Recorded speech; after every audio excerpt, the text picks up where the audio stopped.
Hello everyone, and welcome back to Battle for Azeroth Alpha. Now today, let's look at prop paladins and see how they're doing. So as far as prop paladins go and their talent trees, nothing has been changed in their talents, but some of their abilities have been changed. The biggest ability that has been changed is Shield of the Righteous, which I'm very glad for. Shield of the Righteous can now be activated at any time. It does not require hitting a target now, and now when it's activated, it also causes a frontal cleave. Now the effect of Shield of the Righteous has been changed as well. It now buffs your armor by 250% of your strength for 5 seconds. If you are standing in Consecrate, this is amped up by 20%. So what does this mean for prop paladins? This means that your active mitigation can be activated at any time, which will make you more versatile in any situation, and your active mitigation now lasts 5 seconds, which will mean that your haste requirement will get bumped down in this expansion. The only other change is the Light of the Protector self-heal has been nerfed a little bit. It now has a maximum cap of about 30 to 40% of your HP, but this small nerf really is inconsequential in comparison to the Shield of the Righteous buff.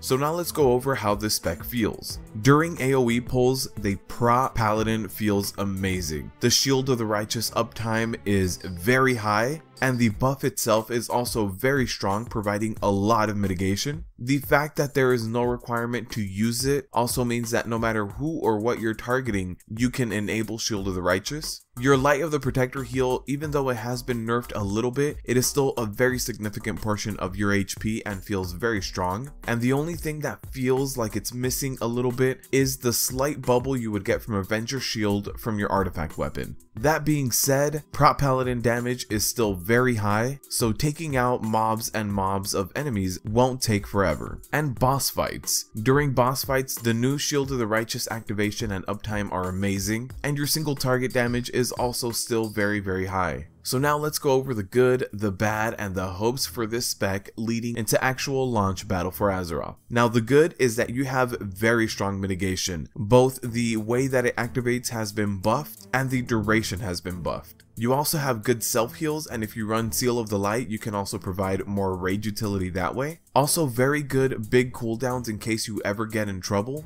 And the DPS for both single target and AoE is really good. Now the only thing that's bad for this spec is the fact that you have some abilities are buffed a little bit more in Consecrate, which means that if you want to get the most out of your spec, you are going to be a little bit immobile. And the only other thing I can really pick at is the fact that your mana doesn't really do much. They should add mana back into your rotation, or make it play a more significant role when you are tanking. The biggest thing it's used for right now is to self-heal yourself in between pulls or in between packs with Flash of Light. Now the hopes for this class is that Shield of the Righteous will remain like this. Not needing to hit someone to activate your Shield of the Righteous and the increased buff time make this class feel like it can actually keep up with everyone else. Also, something else that I hope is that they just remove the Consecrate buffs altogether, because when raid tuning, developers may tune according to you always having the Consecrate buff, which will lead to Protection Paladins feeling weak in raid scenarios. So I do hope that they just remove that altogether, and I also hope that they get a raid-wide buff. Before, we used to have the Blessing of Might, Wisdom, and Kings, and as of right now in live, prop paladins don't get any of these, so hopefully they can bring one of these to the table. The one that used to be specific to prop paladins used to be Blessing of Kings way back when, so hopefully they can bring something unique to the table in terms of a raid-wide buff, besides certain talent points like Seal of the Light.